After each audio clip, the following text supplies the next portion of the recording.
जय हिंद बच्चों।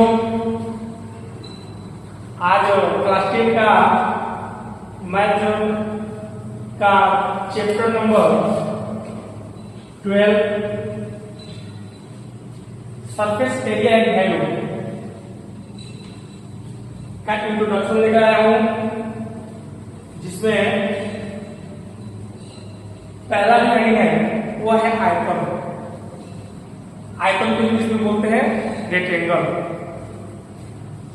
तो इसका पहले डेफिनेशन दिया गया है कि आयतन जो होता है वो होता क्या है, कैसे पहचानते हैं कि जो फिगर बना हुआ है वो आयतन का ही फिगर है। तो ये डेफिनेशन दिया गया है कि ऐसा चतुर्भुज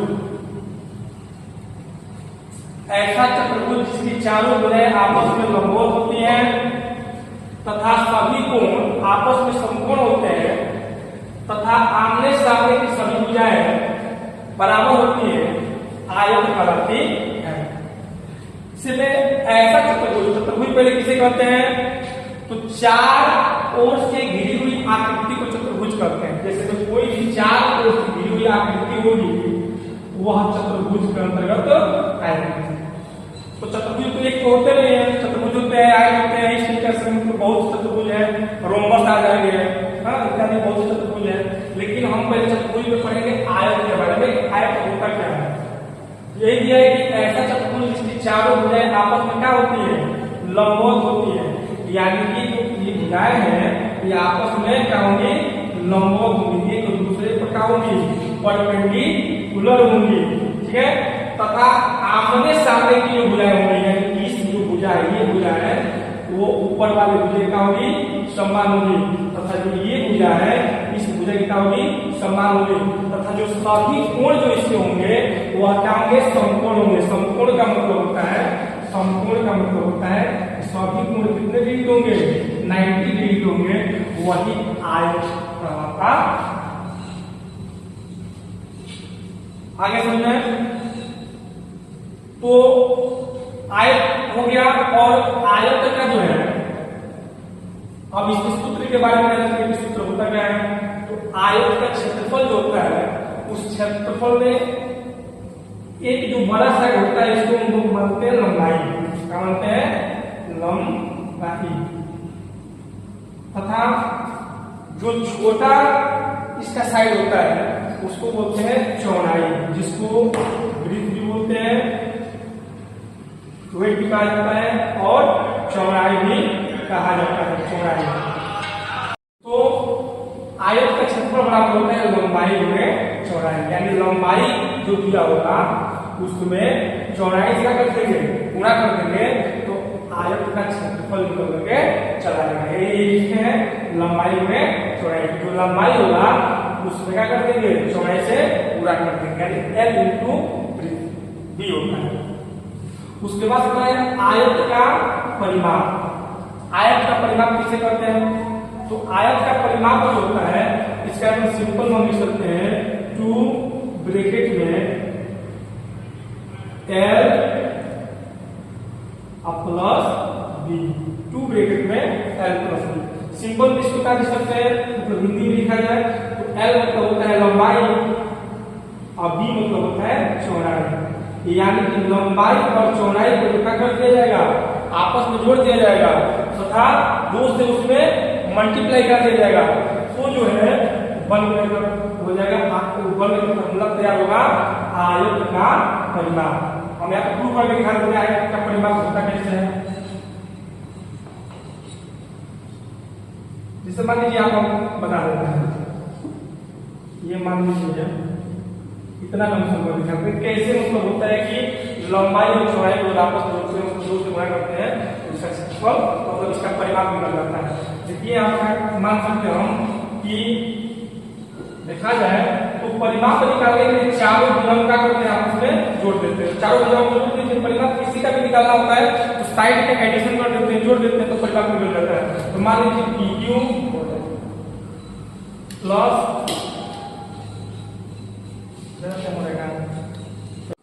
PQ प्लस और ये हम बोल सकते हैं QR plus SR R S R plus P S P. यहाँ पर देखिए इसको क्या कर सकते हैं, तो P Q Q R S R S P. यहाँ पर हम इसमें बताया गया कि आमने सामने के जो साइड होते हैं, आमने सामने के जो भुजाएं होते हैं वो क्या होते हैं, आपस में बराबर होते हैं। इसके बराबर ये हो जाएगा और इसके बराबर ये हो जाएगा। तो यहाँ पर देखा जाए तो PQ के, तो PQ ऐसे रख देते हैं और PQ के बराबर PSR है, और PSR के आधार पर PQ लिख देंगे। PSR है ये, तो इसके आधार पर क्या लिख देंगे, PQ लिख देंगे। यहाँ पर लिख देंगे PQ। अब यहाँ पर देखिए QR जो है वो किसके इक्वल होगा, PS के इक्वल होगा। QR किसके इक्वल होगा, PS के इक्वल होगा। QR जो है PS का स्थान पर QR ला सकते हैं, PS का स्थान पर QR ला सकते हैं। तो देखिए PQ इसको जब हम ऐड करेंगे तो हो जाएगा 2PQ, और QR और QR ऐड करेंगे तो ये हो जाएगा 2QR। दो हो रहा है, दोनों में मिल रहा है, कॉमन मिल रहा है, दो का कर देंगे कॉमन कर देंगे, दो कॉमन कर दिए तो होगा PQ और प्लस हो जाएगा QR। यहाँ पर देखिए PQ को क्या माने, PQ बराबर माने लंबाई, ये तो माने 2 हो गया, और ये लंबाई है इसको हम मान लेंगे L, प्लस QR को क्या माने, QR के बराबर ये है, इसको कितना माने, इसलिए हो जाएगा B। तो प्रूफ नहीं हो गया, आयत का परिमाप बराबर होता है 2 ब्रैकेट में लंबाई प्लस चौड़ाई। अरे समझ में सबको। इसके बाद से बात करते हैं हम वर्ग के बारे में। वर्ग होता क्या है, तो वर्ग जो होता है इसका परिभाषा दिया गया है कि वे चतुर्भुज जिनकी सभी भुजाएं आपस में क्या हो, बराबर हो। देखिए इसको भुजाएं दिया गया है, चारों भुजाएं आपस में क्या होती है, बराबर होती है। यानी इसके बराबर ये है, इसके बराबर ये है, इसके बराबर ये है और इसके बराबर ये है। यानी चारों भुजाएं आपस में क्या होंगी, बराबर होंगे। तथा सभी कोण इसके जो होंगे वह समकोण होते हैं। यानी इसके सभी कोण जो होते हैं वो क्या होते हैं, समकोण, यानी 90 डिग्री के होते हैं, 90 डिग्री के होते हैं। तथा जो इसके विकर्ण जो होते हैं वो आपस में क्या होते हैं, बराबर होते हैं। जो इसके विकर्ण आपस में बराबर होते हैं, विकर्ण आपस में बराबर होते हैं। तो विकर्ण किसे कहते हैं, तो देखिए ये तो यहाँ से PR है और QS है, ये दो विकर्ण है। एक चतुर्भुज में दो विकर्ण होते हैं, और जो वर्ग होता है इसका जो विकर्ण होते हैं आपस में क्या होते हैं, इक्वल होते हैं, बराबर होते हैं। तो वही दिया है कि विकर्ण आपस में बराबर होते हैं, उन्हें वर्ग कहा जाता है, वर्ग कहा जाता है। तो यहाँ पर देखिए इसका फॉर्मूला क्या होता है, वर्ग का क्षेत्रफल। वर्ग का क्षेत्रफल क्या होता है, देखिए क्षेत्रफल निकालने के लिए उसके लंबाई और चौड़ाई में क्या करना पड़ेगा, गुणा करना पड़ेगा। इसका क्या है, लंबाई है और ये क्या है, चौड़ाई है। लेकिन अभी बताया कि सभी इसके भुजाएं आपस में क्या होते हैं, बराबर होते हैं। तो देखा जाए तो हम इसके साइड को ये मान सकते हैं, इसको भी ये मान सकते हैं, इसको भी ये मान सकते हैं, इसको भी ये मान सकते हैं, ये मान सकते हैं, क्योंकि साइड आपस बराबर है। तो हम इसको क्या कर सकते हैं, वर्ग का क्षेत्रफल बराबर कर सकते हैं क्या, भुजा गुणे भुजा। यानी भुजा तो जब भुजा में आपस में क्या करेंगे, एक भुजा एक है और एक ये भुजा है, जब आपस में गुणा करेंगे तो हो जाएगा भुजा का होल स्क्वायर। अब देखिए भुजा का माने हम ए माने हैं, 90 की तरफ राइट हैंड ये है, इसको हम ए माने हैं, तो ये क्या हो जाएगा, ए का होल स्क्वायर हो जाएगा। यानी हम मान सकते हैं कि भुजा का स्क्वायर होता है, वर्ग का क्षेत्रफल बराबर होता है भुजा का होल स्क्वायर। दूसरी चीज है वर्ग का परिमाप क्या होता है, वर्ग का परिमाप। तो यहाँ पर देखिए वर्ग का परिमाप क्या होता है, इसमें क्या होता है, वर्ग का परिमाप मतलब सबको जोड़ेंगे आपस में, तो जोड़ेंगे कैसे, तो यहाँ होता है ये मान लीजिए ए और क्या है ए, तो ये क्या हो जाएगा वर्ग का परिमाप। तो वर्ग का परिमाप बराबर हो जाएगा, हमें बोले हैं वर्ग का जब भी परिमाप निकालना होता है तो चारों इसके साइड का करना पड़ता है, ऐड करना पड़ता है। तो इसको परिमाप निकालने का करना पड़ेगा, भुजा प्लस भुजा प्लस भुजा और प्लस भुजा, क्योंकि एक वर्ग में चार भुजा है, चार भुजा है। कौन कौन सी भुजा है, PQ QR RS SP है, चार भुजा है। चारों भुजाओं को जब आपस में जाएगा क्या, वर्ग का परिमाप। तो यहाँ पे जो चीज इसको भुजा को हम ए मान सकते हैं, ए माने हैं वाजिब है, ए मान सकते हैं। तो ए प्लस ए प्लस ए प्लस ए, यानी इसको मान सकते हैं 4a। आगे समझे। इसके बाद देखिए वर्ग का विकर्ण क्या होता है, वर्ग का विकर्ण। तो वर्ग का विकर्ण में सिंपल इसका फॉर्मूला होता है अंडर रूट में 2a। देखिए यहाँ वर्ग का विकर्ण हम बताया, तो वर्ग का विकर्ण का प्रूफ करके बताएंगे कि क्यों होता है अंडर रूट में 2a। देखिए इसके पहले आयत का विकर्ण छूट गया था, आयत का विकर्ण छूट गया था। तो आयत का विकर्ण क्या होता है, आयत का विकर्ण जो होता है वो होता है अंडर रूट में l स्क्वायर और प्लस b स्क्वायर। अब ये कहां से प्रूफ हुआ है, ये कहां से प्रूफ हुआ है, कहां से आया है कि आयत का विकर्ण होता है under root l square plus b square होता है, और वर्ग का जो विकर्ण होता है वो अंडर रूट 2a होता है। इसको हम बारी बारी से इसको समझ के दिखा देते हैं।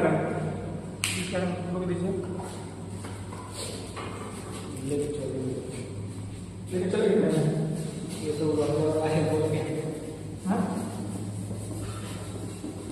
का जो विकर्ण आया है, आया कैसे कि l स्क्वायर अंडर रूट में l square plus b square, इसको प्रूव कर देते हैं। देखिए कैसे, मान लीजिए यहाँ से विकर्ण निकालना है, तो विकर्ण एक होता है, एक चतुर्भुज में 2 विकर्ण होते हैं। कौन कौन विकर्ण, PQ एक PR एक विकर्ण है और एक QS विकर्ण है। तो हम यहाँ क्या करते हैं, विकर्ण निकालने के लिए इसको हम मान सकते हैं विकर्ण है विकर्ण है। अब यहाँ पे देखिए विकर्ण बराबर यहाँ पाइथागोरस थ्योरम का फॉर्मूला लग जाएगा, पाइथागोरस प्रमेय का फॉर्मूला। तो पाइथागोरस प्रमेय का फॉर्मूला होता क्या है, तो पाइथागोरस प्रमेय का फॉर्मूला होता है PR का होल स्क्वायर बराबर में PQ का होल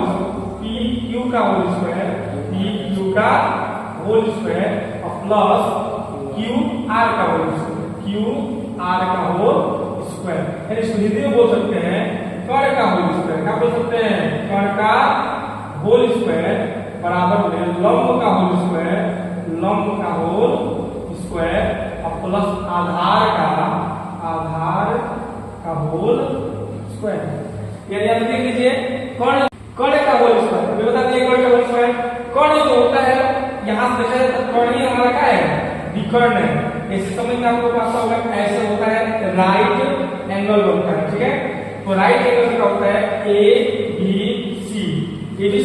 तो यहाँ पर देखा जाए तो यही कर्ण होता है, कर्ण ये होता है लंब और नीचे वाला क्या होता है आधार, होता है। तो यहाँ पर देखा जाए हम लिख सकते हैं इसको, खैर इससे कोई चीज नहीं है। ये कर्ण है, PQ को यहाँ पर क्या लिख सकते हैं, इसको लिख सकते हैं कर्ण मतलब विकर्ण का होल स्क्वायर को हम मान सकते हैं। तो विकर्ण का होल स्क्वायर, विकर्ण निकालना पड़ेगा विकर्ण, तो बराबर हो जाएगा लंब हम इसको मान सकते हैं, ये लंब है, ठीक है।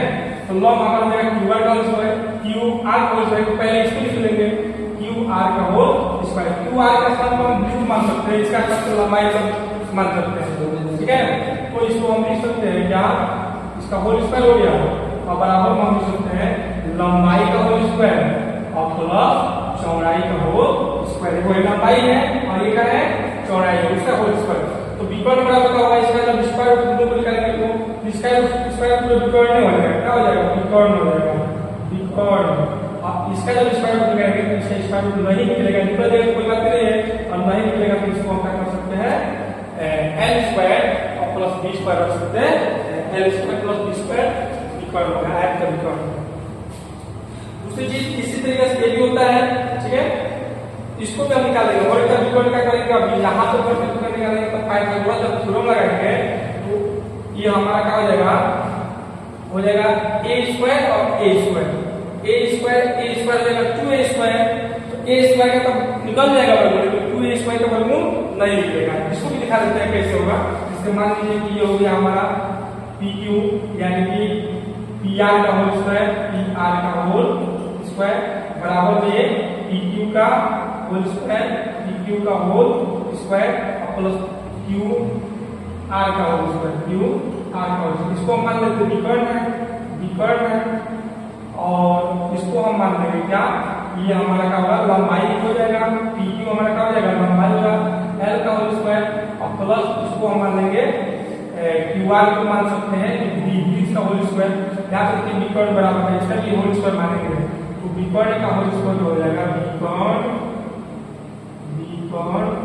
का होल स्क्वायर हो जाएगा, वो हो जाएगा लंबाई, लंबाई का सब एल माने, एल का सब ए मान सकते हैं, तो लिख सकते हैं ए का होल स्क्वायर और प्लस बी का साथ तो ए ही मान लेंगे, इसको भी मान सकते हैं ए का होल स्क्वायर, यानी विकर्ण का होल स्क्वायर हम लिख सकते हैं, विकर्ण